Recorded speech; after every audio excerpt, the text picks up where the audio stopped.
Hello दोस्तों, आज हम जिस कहानी के बारे में बात करने वाले हैं वो है द स्पेस बिटवीन अस। तो चलिए साथ में मिलकर मूवी देखते हैं। The space between us. Genesis एक कंपनी थी जो मार्स पर 6 एस्ट्रोनॉट्स को भेज रही थी। उनका प्लान मार्स पर इंसानों की कॉलोनी बनाने का था। इनका लॉन्च सक्सेसफुल होता है और ये 6 एस्ट्रोनॉट्स स्पेस ट्रैवल को एंजॉय कर रहे थे। 2 महीने बाद एक एस्ट्रोनॉट सारा को पता चलता है कि वो प्रेग्नेंट है। ये बात वो जल्दी से अर्थ पर उनकी टीम को बताती है। सब ऑफिसर्स बहुत ही हैरान होते हैं और उन्हें समझ नहीं आता कि वो क्या करें।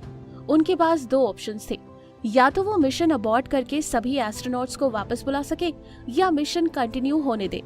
अगर वो मिशन अबॉर्ट कर दे तो उनकी काफी बदनामी होगी और उन्हें फ्यूचर प्रोजेक्ट्स के लिए इन्वेस्टमेंट भी नहीं मिलेगी। इस रीजन की वजह से वो लोग मिशन को कंटिन्यू होने देते हैं। प्रेगनेंसी की न्यूज दुनिया से छुपाई जाती है। वो क्रू बहुत महीने बाद मार्स पहुंचता है और सारा की पूरी प्रेगनेंसी इस स्पेसशिप पर गुजर जाती है। स्पेस ट्रैवल की वजह से उसकी डिलीवरी में काफी कॉम्प्लिकेशंस आ सकती थी और फाइनली डिलीवरी का दिन आ जाता है। क्रू में सभी एस्ट्रोनॉट्स उसकी डिलीवरी में मदद कर रहे थे। बहुत मुश्किल के बाद सारा एक बेबी बॉय को जन्म देती है, पर जन्म देते ही सारा खुद मर जाती है क्योंकि स्पेस ट्रैवल से बहुत कॉम्प्लिकेशंस हो गई थी। उस बच्चे का नाम गार्डनर रखा जाता है। गार्डनर के जन्म की न्यूज अब एस्ट्रोनॉट अर्थ तक पहुंचाते हैं। एस्ट्रोनॉट्स गार्डनर की सभी मेडिकल टेस्ट करते हैं और अर्थ पे डॉक्टर्स को भेजते हैं। जब डॉक्टर्स उसकी रिपोर्ट्स देखते हैं तो वो हैरान हो जाते हैं। गार्डनर के ऑर्गन्स और हड्डियां इंसानों से अलग थी। ऐसा इसलिए था क्योंकि सारा की बॉडी में ग्रेविटी के बदलाव से चेंजेस आए थे। स्पेस ट्रैवल की वजह से ये चेंजेस बेबी में भी आ गए थे। जेनेसिस कंपनी का सीईओ नैथली डिसाइड करता है कि बच्चे को मार्स पर ही रखा जाए। उनके पास ऐसा करने के 2 रीजंस थे। पहला ये कि बच्चे की बॉडी स्पेस के हिसाब से डेवलप हुई थी। अगर उसे अर्थ पर लाया जाए तो वो सरवाइव नहीं कर पाता। दूसरा रीजन ये था कि नैथली को अपनी कंपनी की इमेज बचानी थी। अगर वो बच्चे की खबर दुनिया को पता चल जाती तो उसकी कंपनी के पब्लिक रिलेशंस खराब हो जाते, और अगर पब्लिक रिलेशन खराब हुए तो कंपनी को फंडिंग नहीं मिलती, जिसका मतलब था मार्स पर कॉलोनी नहीं बनती। इसलिए नैथलिन डिसाइड करते हैं कि वो ये न्यूज सीक्रेट रखेगा। वो इन्वेस्टर्स से फंडिंग लेते रहते हैं जिससे मार्स पर मिशन चलता रहे, और वो एस्ट्रोनॉट्स बच्चे का ख्याल रखते हैं। एस्ट्रोनॉट्स की टीम में से एक एस्ट्रोनॉट कैंड्रा गार्डनर यानी उस बच्चे से काफी करीब आती है। वो गार्डनर का बहुत ख्याल रखती है। देखते ही देखते 16 साल गुजर जाते हैं। गार्डनर अब एक टीनेजर था।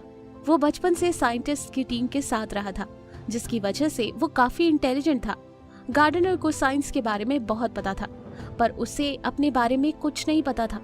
उसे अपनी माँ के बारे में बहुत कम जानकारी होती है और उसे अपने पिता का कोई पता नहीं होता। एक दिन उसे सारा के नाम का लॉकर मिलता है। वो उस लॉकर को हैक करके खोल देता है। उसमें उसे एक रिंग और एक पेन ड्राइव मिलती है। वो रिंग पहन लेता है और पेन ड्राइव को कनेक्ट करता है। उसमें एक वीडियो होता है। वीडियो में उसकी माँ सारा किसी आदमी के साथ बीच पर बहुत एंजॉय कर रही होती है। गार्डनर गेस करता है कि वही आदमी उसका पिता होगा। वो उस वीडियो का स्क्रीनशॉट लेकर अपने पास रखता है और ठान लेता है कि वो अपने पिता को ढूंढ कर रहेगा।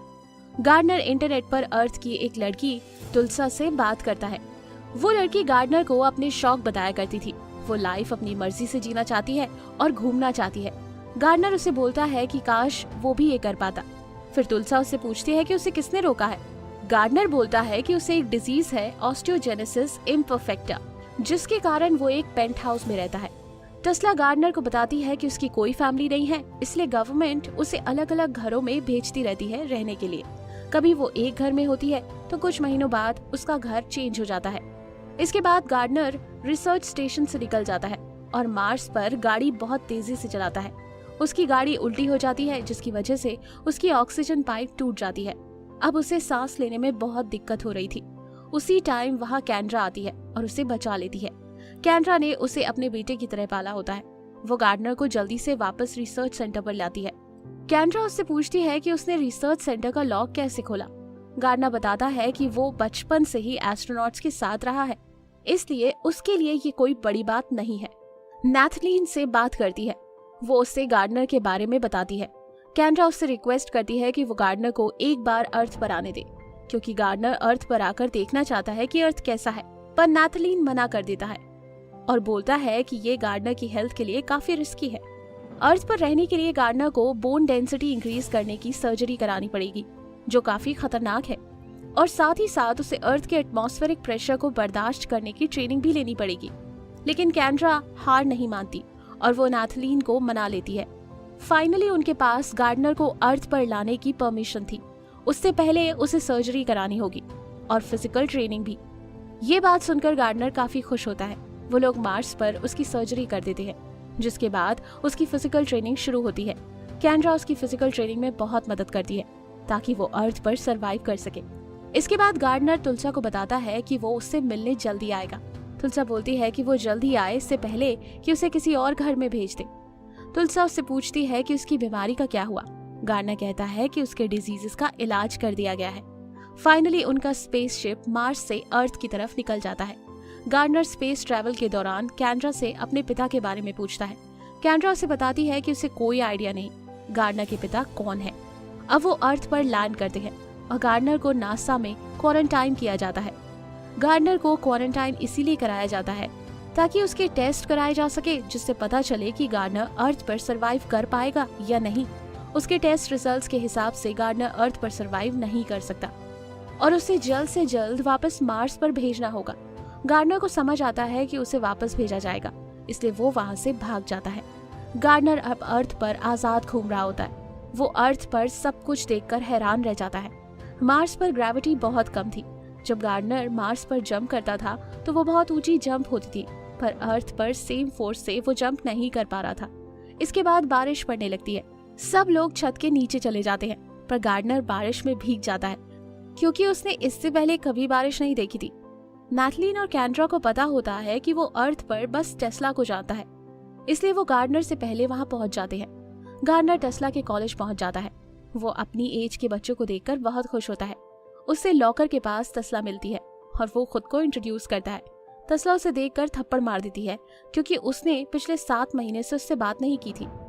गार्डनर उससे बोलता है कि उसने अपनी ट्रिप के बारे में उसको इन्फॉर्म तो किया था, पर टेस्ला ये नहीं समझ पाती कि ये ट्रिप पर रिप्लाई क्यों नहीं कर सकता था, और गार्डनर उसे सच्चाई बता नहीं सकता था कि वो मार्स से आ रहा था और रिप्लाई नहीं कर पाता। टेस्ला गार्डनर को वहीं वेट करने को बोलती है जब तक वो क्लास खत्म करे। गार्डनर कुछ देर बाद टेस्ला की क्लास में जाता है और टीचर को लगता है कि वो न्यू एडमिशन है। टीचर्स उसे बैठने को बोलती है। गार्डनर क्लास में बैठकर सभी सवालों के जवाब देता है, जिससे सारी क्लास इम्प्रेस होती है। क्लास के बाद टेस्ला उससे पूछती है कि वो कहाँ से है। गार्डनर बोलता है कि वो मार्स से है, जिस पर टेस्ला उस पर यकीन नहीं करती। गार्डनर इसके बाद उसे अपने पेरेंट्स की फोटो दिखाता है। वो बोलता है कि उसकी माँ की डेथ हो गई थी डिलीवरी के दौरान और उसे अपने पिता को ढूंढना है। टेस्ला उसकी मदद करने को तैयार होती है। वो उसे अपने घर पर लेकर आती है, वहाँ से थोड़ा कैश उठाती है। उसी टाइम वहाँ नैथली और कैंड्रा पहुँच जाते हैं। नैथलीन और कैंड्रा गार्डनर को उसके साथ चलने को बोलते हैं क्योंकि अर्थ पर उसकी जान को खतरा था। गार्डनर नहीं मानता और बोलता है कि वो अपने पिता को ढूंढने आया है। गार्डनर भागने लगता है। उसके पीछे कैंड्रा और नैथलीन भागते हैं। गार्डनर को बचाने के लिए टेस्ला एक प्लेन में आती है, पर उससे वो ठीक से चलाना नहीं आता। वो लोग वहाँ से भाग जाते हैं और बीच में ही प्लेन का फ्यूल खत्म हो जाता है, जिसकी वजह से उसकी लैंडिंग बहुत अनस्टेबल होती है और वो एक घर के साथ टकरा जाते हैं। प्लेन ब्लास्ट हो जाता है। नैथलीन और कैंड्रा ये देखकर बहुत डर जाते हैं, पर फिर उन्हें पता चलता है कि टेस्ला और गार्डनर प्लेन से पहले ही निकल गए थे। दूसरी तरफ टेस्ला और गार्डनर गाड़ी लेकर उनके पिता को ढूंढने चले जाते हैं। उसके पास अपने पेरेंट्स की बस एक फोटो और एक रिंग होती है। टेस्ला वो रिंग नोटिस करती है और उस रिंग को इंटरनेट पे सर्च करती है। उन्हें पता चलता है कि वो वेडिंग रिंग है, जिससे उन्हें उस आदमी का पता चल जाता है जिसने गार्डनर के पेरेंट्स की शादी की होती है। अब वो उसे ढूंढने जाते हैं। कैंड्रा को नासा की डॉक्टर कॉल करती है और वो उसे बताती है कि गार्डनर के ब्लड रिपोर्ट्स में ट्रोपोनिन बहुत ज्यादा था। ट्रोपोनिन ज्यादा होने की वजह से हार्ट का साइज बड़ा होता है और इस कारण गार्डनर अर्थ का एटमॉस्फेयर प्रेशर बर्दाश्त नहीं कर पाएगा। उसे जल्द से जल्द मार्स पर वापस भेजना होगा। ये सुनकर कैंड्रा और नैथलीन गार्डनर को फिर से ढूंढने निकल जाते हैं। दूसरी तरफ टेस्ला और गार्डनर को बहुत मजा आ रहा था। वो लोग शॉपिंग करते हैं और अपनी ट्रिप कंटिन्यू करते हैं। फाइनली वो शैमन के पास पहुंच जाते हैं, जो उनकी हेल्प करने के लिए मान जाता है। शैमन की मदद से वो उस बीच हाउस की लोकेशन का पता कर लेते हैं। इसके बाद वो फिर से बीच हाउस की तरफ निकल जाते हैं। लेकिन रास्ते में गार्डनर की नाक से खून बहने लगता है और वो बेहोश हो जाता है। तस्ला जल्दी से हॉस्पिटल ले जाती है। वहाँ डॉक्टर्स उसका चेकअप करते हैं। डॉक्टर्स हैरान हो जाते हैं क्योंकि गार्डनर का हार्ट नॉर्मल लोगों से बहुत बड़ा था और उसकी हड्डियां भी काफी डिफरेंट थी। यहाँ तस्ला को यकीन होता है कि गार्डनर सच बोल रहा था कि वो मार्स से है। गार्डनर को कुछ देर बाद होश आता है और तस्ला को बोलता है कि उन्हें वहाँ से निकलना होगा। तस्ला बोलती है कि उसे हॉस्पिटल में रहना चाहिए, पर गार्डनर नहीं मानता और उसे कन्विंस करता है। वो दोनों हॉस्पिटल से भाग जाते हैं। नैथलीन और कैंड्रा गार्डनर को ढूंढते हुए हॉस्पिटल पहुंच जाते हैं, पर वो तब तक वहाँ से भाग गए थे। गार्डनर और तस्ला फाइनली उस बीच हाउस पर पहुंच जाते हैं और वहाँ वही आदमी होता है जो गार्डनर की माँ सारा के साथ फोटो में था। गार्डनर उसे वो फोटो दिखाता है और बोलता है कि वो सारा का बेटा है। वो आदमी उससे बोलता है कि पॉसिबल ही नहीं, क्योंकि सारा स्पेस में मर गई थी। उस आदमी को लगता है कि वो लोग झूठ बोल रहे हैं और वो पुलिस को कॉल करने लगता है। तस्ला उसे रोकती है और उसे सारी सिचुएशन समझाती है। वो आदमी बोलता है कि वो सारा का हस्बैंड नहीं, उसका भाई है, यानी वो गार्डनर का अंकल है। अब तस्ला ये बात गार्डनर को बताने जाती है, पर वो देखती है कि गार्डनर पानी की तरफ जा रहा होता है। तस्ला जल्दी से घर के बाहर जाकर गार्डनर को बताती है कि वो आदमी उसका अंकल है। गार्डनर बोलता है कि वो मरने वाला है और वो उसी बीच हाउस पे मरना चाहता है जहाँ उसकी माँ थी। वो पानी में चला जाता है। वहाँ कैंड्रा और नैथलीन पहुँच जाते हैं। अब ये तीनों उसे बाहर निकालते हैं और वो बच जाता है। नैथलीन बहुत रोता है गार्डनर को उस हाल में देख के। गार्डनर नैथलीन को पूछता है कि उसकी माँ कैसी थी। नैथलीन बोलता है कि वो बहुत ब्रेव इंसान थी। गार्डनर को समझ आता है कि नैथलीन ही उसका पिता है। गार्डनर उससे पूछता है कि क्या तुम मेरे पिता हो?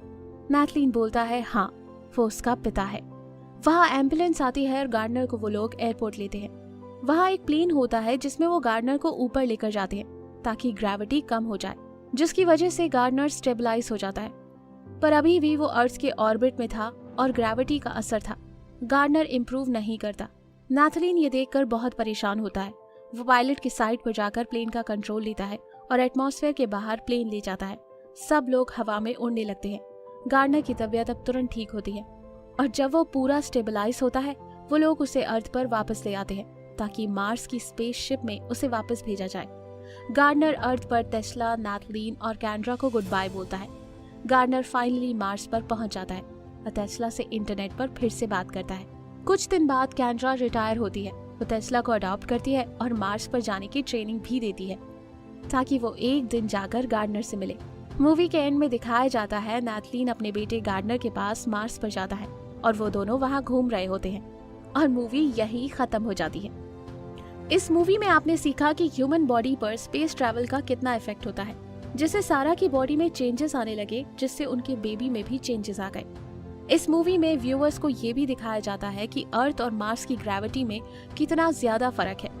मार्स पर थोड़े से फोर्स से गार्डनर बहुत ऊंची जंप कर पाता, पर अर्थ पर उसी फोर्स से वो जंप नहीं कर पा रहा था। Hope in motivational and knowledgeable movie से हम इंस्पायर हो रहे होंगे।